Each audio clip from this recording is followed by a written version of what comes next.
Today, I would like to welcome Dr. Meena Supnekar ma'am. Karad में practice करते हैं और बहुत अच्छी प्रैक्टिस है। वेल नोन होम्योपैथ है। She has cured n number of chronic cases and enthusiastic learner. She loves मतलब होम्योपैथी के लिए इतना डेस्परेटली पढ़ाई के लिए रहते। रेगुलर हमारा जो ग्रुप है रेगुलर अटेंडेंट रहते हैं और कुछ भी कभी भी क्वेरीज हो any help she is always ready to help. So I would like to welcome Meena ma'am, and she'll share today a very fantastic case with mind-blowing results. So I would request Meena ma'am to speak.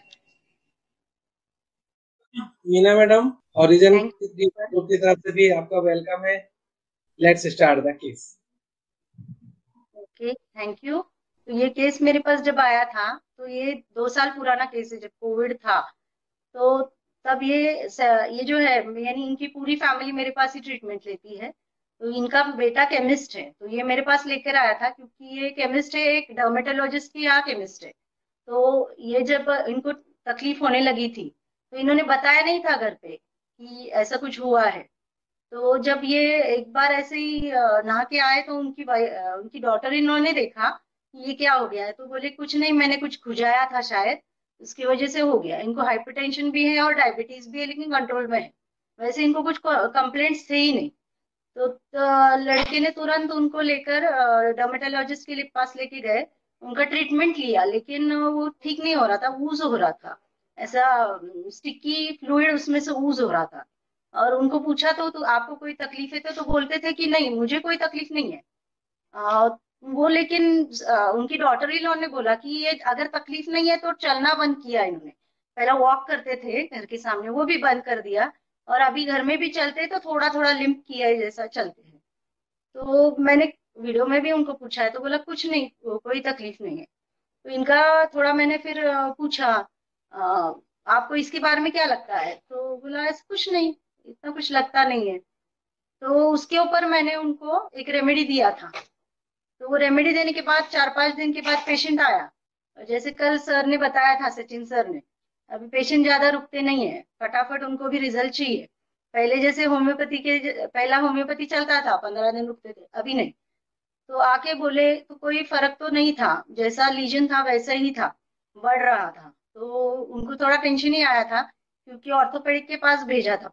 Dermatologist ने बोला था कि अभी मेरे treatment से तो कोई फर्क नहीं पड़ता है, अगर लीजन डीप हो गया तो गैंग्रीन हो सकता है, क्योंकि नॉन केस ऑफ डायबिटीज है। तो उनको भी टेंशन था, तो ऑर्थोपेडिक के पास भेजा था। तो मैंने फिर वापस एक बार, ठीक है, मैंने बोला अभी ये ऊपर ऊपर से केस नहीं लेना चाहिए, थोड़ा डीप में जाना चाहिए। तो मैंने थोड़ा पीछे गई, तो पीछे मैंने देखा, मैंने सोचा थोड़ा सा। तो ये जो पेशेंट है 78 ईयर्स का है। ये जब भी पहले से मैं उनको देखती थी तो ये वारकरी बोलते हैं, जो महाराष्ट्र में जो लोग पंढरपुर जाते हैं, ये लोग चलते चलते जाते हैं। ये देहू से ये विठ्ठल की मूर्ति लेके देहू रोड, देहू से आळंदी तक चलते जाते हैं। फिर बाद में ये आळंदी से, वो बहुत बड़ा मॉब रहता है, लेकिन आळंदी से वापस भी ये लोग मूर्ति वापस ये पंढरपुर से वापस आळंदी भी लगा रखते हैं। उनका छोटा मॉब रहता है, लेकिन ये जो वारकरी रहते हैं ये कंटिन्यू इसमें ही रहते हैं। तो पूरा यानी इनका कभी हरिद्वार में रहेंगे, कभी ये। तो जब ये रिटायर स्कूल टीचर थे, ये जब से रिटायर हो गए हैं तब से ये इसी में है। तो घरों में ज्यादा होते ही नहीं थे, ज्यादा बाहर ही रहते थे। और इनकी वाइफ इनके साथ आती नहीं थी, वो बोलती थी, फैमिली ओरिएंटेड थी। तो इनके घर वालों को लगा ये शायद इनको कुछ प्रॉब्लम हो गया है, ये क्यों ऐसा कर रहे हैं, यानी घर पे रहते ही नहीं है, टिकते ही नहीं है, हमेशा बाहर है, हमेशा बाहर है। तो एक साइकेट्रिस्ट को दिखाया उन्होंने। तो साइकेट्रिस्ट ने उनको ट्रीटमेंट दिया, तो 2 ही डोज उन्होंने दिया था। और उसके बाद मुझे फोन आया उनका कि जो ये रात से सोए हैं, दूसरे दिन शाम तक ये उठ ही नहीं रहे हैं, ऐसा आंख खोलते लेकिन ये पूरे ऐसे डिलीरियस स्टेट में ही है। तो तभी मैंने उनको आईवी वगैरह लगाया था और उसमें से वो बाहर आ गए थे। तभी मैंने बोला इनको क्यों तुम परेशान कर रहे हो, उनको अच्छा लगता है ना ये भगवान का करने में, इसमें वो खुश है तो छोड़ दो ना इनको, तुमको कोई तकलीफ देते हैं क्या? तो फिर घर वालों ने छोड़ दिया। फिर एक बार उनकी वाइफ ये सडन कोलैप्स हो गई और उसको ब्रेन ट्यूमर डायग्नोस हो गया। तो ब्रेन ट्यूमर के बाद उसको ऑपरेट करना था, ऑपरेट किया तो उसको पैरालिसिस हो गया। तो राइट साइडेड पैरालिसिस हो गया, जिससे वो उसका एज फैक्टर भी था, तो वो कवर नहीं हुई। तो वो बेड रिडन है, अभी भी बेड रिडन है। तो जब से ये वाइफ गिर गई तो उन्होंने ये सब छोड़ दिया, पूरा जो सब, और वो घर पे ही रहने लगे। बल्कि उनको 4 बेटी और 1 बेटा है। और वाई उनकी डॉटर इन लॉ भी बहुत अच्छी हाउस वाइफ है। सब ख्याल रखते हैं, ये वैसे बीवी का कुछ नहीं करते, लेकिन वो रहते हैं वहां पे, हमेशा रहते हैं। यानी कोई फिजियोथेरेपिस्ट आए, कोई भी आए, लेकिन वो ठीक से उनका, और हमेशा रहते हैं, पूरा ख्याल रखते हैं बीवी का। और बीबी है वो, उसको कुछ करना नहीं रहता है एक्सरसाइज वगैरह, तो उस पे गुस्सा करते हैं, तू ऐसा करती है इसलिए तो अभी तक खड़ी नहीं रही, तू तेरा हाथ नहीं हिलता है, ये सब गुस्सा करते हैं। लेकिन ऐसा केस था। अच्छा, तो मैंने पूरा जो फर्स्ट वीडियो जो डाला है आपको, फर्स्ट पेशेंट फर्स्ट टाइम का, उस वीडियो पे मैंने उनको पेनलेस करके, और थ्रू एंड थ्रू पेशेंट में कंटेंट फीलिंग था, पेनलेसनेस था। मुझे ऐसा लगा कि ये danger, no sense of danger content, और ये पेनलेसनेस लेके मैंने उनको ओपीएम दिया था। तो ओपीएम देने के बाद 5 डेज का फॉलोअप था, तो 5 डेज के बाद मुझे कोई रिजल्ट नहीं आया। तो मैंने ये केस थोड़ा, मेरे दिमाग में बाकी रेमेडीज आने लगी। फिर मैंने ये केस थोड़ा डिस्कस किया, नीलोफर के साथ ही डिस्कस किया। तो हम दोनों ने थोड़े रूब्रिक्स निकाले उसके ऊपर। सुवर्णा मैडम ने डाला था ना एनालिसिस? हाँ, स्वर्णा मैडम ने भी डाला था। और हाँ, यस मैम, थोड़ा सा हाँ ऑलिव साइड का फुल फील आया मुझे। हाँ, उनके चेहरे को देख के ऐसे लगा कि बहुत कंटेंट पीसफुल से, मतलब सेलुलाइटिस बराबर, despite of such pain he is very comfort, और कंटेंट है, मतलब बिल्कुल पेन की हाँ बराबर। मतलब कंप्लेंट नहीं कर रहे थे। और religious affections occupied with religion, ऐसे एक रूब्रिक करके वो मुझे लगा। और हम्म, आपने बोला उनसे पूछा कि कुछ पेन वगैरह तकलीफ हो रही है क्या आपको, तो वो बोले कि नहीं, ऐसे कुछ नहीं। तो well says well, sick when very, इसे 2-3 रूब्रिक लिए मैंने। और अटैचमेंट बहुत था वाइफ से, तो वाइफ हम्म, बीमार पड़ी तो उन्होंने सब छोड़ दिया जो था उनका रिलीजियसनेस वगैरह। और हम्म, डिस्पाइट मतलब साइकेट्रिक ट्रीटमेंट वगैरह भी करवाया, लेकिन उन्होंने कुछ ऑब्जेक्शन नहीं लिया अपने सन नहीं। के खिलाफ। वो भी एक था, मतलब इतना कंटेंट में है कि कुछ बोले भी नहीं वो ऐसे कि क्यों ये कर हाँ रहे हो बराबर। क्या। जो हो रहा है उनके हम्म, साथ वो चुपचाप मतलब सह रहे थे हाँ ऐसे, बराबर। मुझे लगा। जी, सो बराबर विल बराबर। I thought feel of olive side और फोड़ो, ऐसे कुछ लगा मुझे कंटेंट एंड रिलीजियस की वजह से। बराबर।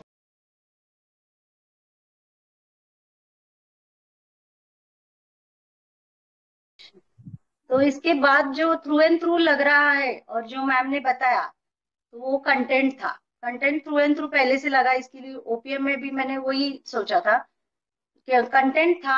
और दूसरा बात था, ये क्या है, मैंने बोला कि जो इतना रिलीजियस था, जो घर में नहीं दिखता था, यानी इतना रिटायरमेंट के बाद भी डायबिटीज था, हाइपरटेंशन था, फिर भी ये घर पे क्यों टिकते नहीं थे, इतना कि घर वालों ने साइकेट्रिक ट्रीटमेंट का सोचा। फिर सिर्फ वाइफ, यानी ऐसा कुछ नहीं था, जब वाइफ घर पे आ गई तो जा सकते थे ना। लेकिन जो सोसाइटी में भी छोटे मोटे, जो हमारे यहाँ पारायण बोलते, वो 2-3 दिन का रहता है, वो जा आके कर सकते थे, तो उन्होंने वो भी नहीं किया, सब छोड़ दिया, सब पूरा दिन, पूरा। तभी से वो वाइफ की इसमें, ये ऐसे कुछ सेवा नहीं बोलते, लेकिन फिर भी वो उधर ही थे। तो ये हमने सोचा कि ये, यानी उन्होंने खुद को कंट्रोल किया है। ये जो उनको जो डिजायर था उनका, जो रिलीजियस इतने थे, तो उसको उन्होंने कंट्रोल किया। तो सेल्फ कंट्रोल इंक्रीज करके रूब्रिक लिया, कंटेंट लिया, और थर्ड वाला लिया religious affections to occupied with religion. ये तीनों मिला के हमको फिर नेट्रम काब मिला। नेट्रम काब के बारे में फिर थोड़ा रेट्रो किया। तो फिर ये सब नेट्रम काब के साथ जा रहा था। पहले तो माइनस था, यील्डिंग डिस्पोजिशन, जहां बेटा लेके गया उन्होंने कभी नहीं बोला नहीं। हाँ, skin specialist, skin specialist, homeopathy, homeopathy, कोई भी कुछ भी करो, साइकेट्रिस्ट, साइकेट्रिस्ट, ये माइल्ड यील्डिंग वाले patient.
Harmony desire for, he sees everything in a good way.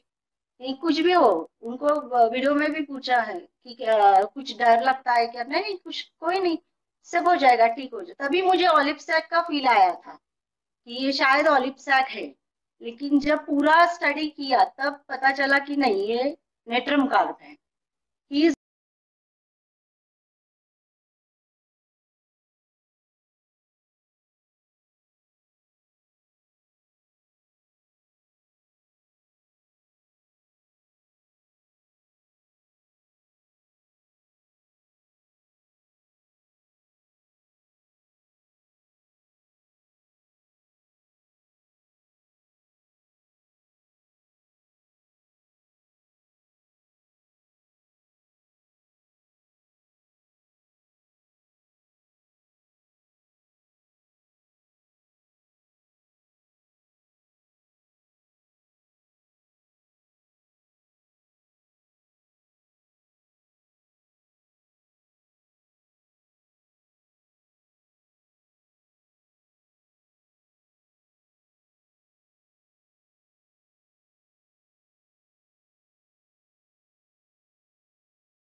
Graceful withdrawal, कोई भी सिचुएशन, ये एक नेट्रम काप का फीचर बहुत ये है, they are alone in dignity, यानी उनको अलोन रहना पसंद है। Dignified, I am dignified, I will remain alone, I am alone in dignity. और ग्रेसफुल विड्रॉल करते हैं, ऐसा उनका ये रहता है कि they will withdrawal from the situation. कोई इसमें उनको फील होता है तो ग्रेसफुली विड्रॉ करते हैं, कोई शिकवा नहीं रखते, कोई कंप्लेन नहीं करते हैं। और पहले मैंने ओपीएम दिया था, ओपीएम ने काम नहीं किया। बाकी दूसरा, ये पोड़ो के करीब था, पोड़ो का वो भी दिमाग में आया था, लेकिन पोड़ो में इंटरनल थोड़ा ये रहता है, इरिटेबिलिटी रहता है, लेकिन पोड़ो कंटेंट में है थोड़ी। मैम मैं ये एक छोटा सा क्वेश्चन था, इसमें ये जो इतना ज्यादा रिलीजियस है, तो इसमें ये रिलीजियस मैनिया नहीं है, ये नजर आता, इसमें पता चलता है कि मैनिया है जैसे। हाँ, इंसैनिटी रिलीजियस, मेनिया रिलीजियस, ये सब भी सोच रही थी मैं। ये सब मैंने कैसे लिया कि ये ज्यादा फोकस मैंने वो किया कि था ये रिलीजियस, पर पूरा कैसे छोड़ दिया। अगर मेनिया था तो इतना फटाक से निकला कैसे, जब इसकी इतनी जरूरत भी नहीं थी ना, तो फिर भी छोड़ दिया। ये जो सेल्फ कंट्रोल इंक्रीज्ड, मैंने ज्यादा स्ट्रेस करके ये पॉइंट लेके फिर मैंने नेट्रम का सोचा। ठीक ठीक।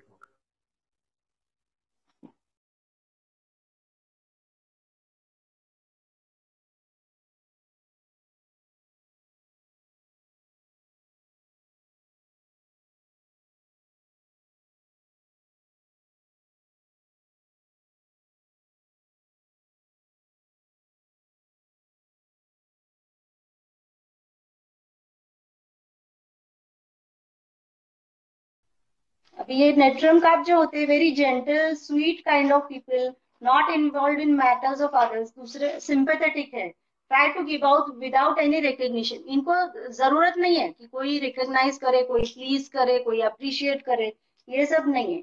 स्ट्रॉन्ग सेल्फ ऑफ अनसेल्फिशनेस, ये सेल्फलेस है। All is well but inside sensitive and emotion, ये दिखाते हैं कि सब अच्छा है, all is well. In family, if situation is wrong, tries to analyze the thing and manage situations. ये एक responsible है, नेट्रम्स are responsible. Balance, harmony, tries to maintain, works in background, cares for others में है, don't show off but very devoted, too much devoted, they will not show, they will be caring, they will be there always, they are benevolence में है, sympathetic है, harmony, desire for, careful of cares others, tries to see things in a very good way, likes everything government, passionate to do things and good and harmonious way, external cheerfulness but internal grief, mild, gentle while telling the crisis, cheerful, chill during. इसीलिए मैंने video डाला था. Cheerful, fearful but cheerful, alternating with sadness, shrewdly handles situations as she knows if she loses her control the situation would worsen. Facade, behind my smile is a hurting heart. Behind my hat, I am falling apart. Look closely at me and you will see the girl I am isn't me. ये दिखाती है लेकिन अंदर से कुछ और ही है. Determination, perseverance, courageous, passionate. Delusion body is thick. In adverse situation poses himself to be balanced as if covering everything with thick cover. Delusion body is natrum का helpless, brooding, pessimistic, hard attack, इसमें सब नहीं है. But start feeling persecuted and persuaded by the situation, ये आगे चल के जो हो जाता है. तो ग्रेसफुल विड्रॉल में जाती है. Rather be alone in dignity than feel denied by others, but hold dignity in silence, no appreciation needed. Carry dignity in own and silence. Feel rejected by society. Afraid of people. One patient saying, worst thing happened to me is to be ignored. Retire graceful. Cocculus भी थोड़ा नजदीक जाता है, लेकिन Cocculus में recognising है, recognise करता है और कैन नॉट मूव इन कैटेलिप्सी है. बाकी कॉकुलस का केयर्स भी है, कंटेंट में है.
Hello ma'am.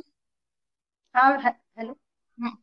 हाँ मैम, डिलूजन बॉडी वाला वो रूब्रिक क्या डिल्यूजन है? Body is thick. हाँ, delusion body thick is single है. Delusion body thick is single natrum का है. अभी इतना हो गया है, वो फोटो में देखिए आप कितना लीजन किधर तक गया है, फिर भी इसका अपना चल रहा है कि नहीं, इतना सहन कैसे कर सकता है ना कोई. ये क्या बोलते हैं, चमड़ी, हार्ड चमड़ी वाला कोई है ऐसा है. गेंडा. मोटी चमड़ी. हाँ हाँ.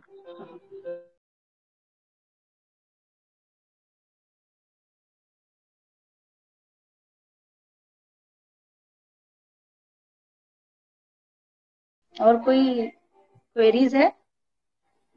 वो ग्रेसफुल विथड्रॉवल थोड़ा एक्सप्लेन कीजिए ना मैम. हाँ, वो कैसा है, डिग्निफाइड है. ये डिग्निफाइड है तो अगर कोई सिचुएशन में उसको थोड़ा ऐसा लगे कि उसको कुछ डिग्निटी हर्ट हो रहा है तो वो ग्रेसफुली विड्रॉ कर जाता है, वो वहां पे रुकेगा नहीं. Hello ma'am. हेलो. हाँ, अगर ग्रेसफुल विथड्रॉ में अगर घर में बीबी और माँ के बीच झगड़ा चल रहा है तो वो किसी को बोलेगा नहीं, वहां से चुप से खिसक जाएगा. चुपचाप निकल जाएगा. तो कोई भी यहाँ गिला पर शिकवा आपने नहीं कैसे करेगा. लिया मैम? नहीं, ये यहाँ सब पर रेट्रो में मैंने 3 ही रिब्रिक में लिया था ये केस में। पहले तो मैंने कंटेंट लिया था, सेकेंड वाला वो सेल्फ कंट्रोल का आया, और थर्ड वाला रिलीजियस अफेक्शंस टू ऑक्यूपाइड, ये 3 रूब्रिक पे ये नेटरम का दिया था उनको। ये सब बाद में रेट्रो में ये सब रूब्रिक्स मिले हैं, कि माइल्ड, जेंटल, यील्डिंग, सेल्फलेस, ये सब बाद में मिले हैं।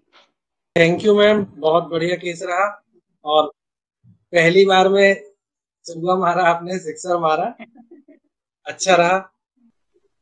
तो थैंक्स टू ऑल मेंबर्स, और जो भी आप क्वेरीज हैं ग्रुप में डाल दीजिए, वहां हम लोग आंसर दे देंगे। नीलूफर मैडम आ रही है फ्राइडे को, तो अभी से अपनी प्रेजेंस दे रही है वो। जी तो सर। नीलूफर मैडम के साथ सीखेंगे हम फ्राइडे को, और हो सकता है कल भी एक क्लास हो, तो आप थोड़ा सा अलर्ट रहें ग्रुप में। और दोनों को बहुत बहुत धन्यवाद। ऐसे कोऑपरेटिव ग्रुप यदि हर जगह रहे, एक दूसरे को कोऑपरेट करते रहे, तो कितना अच्छा हो जाए।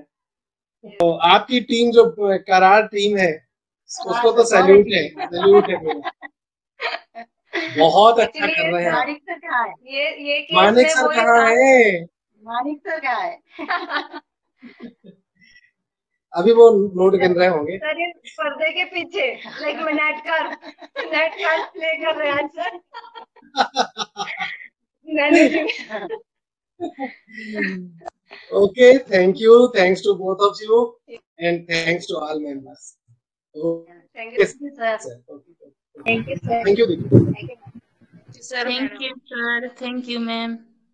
Thank you.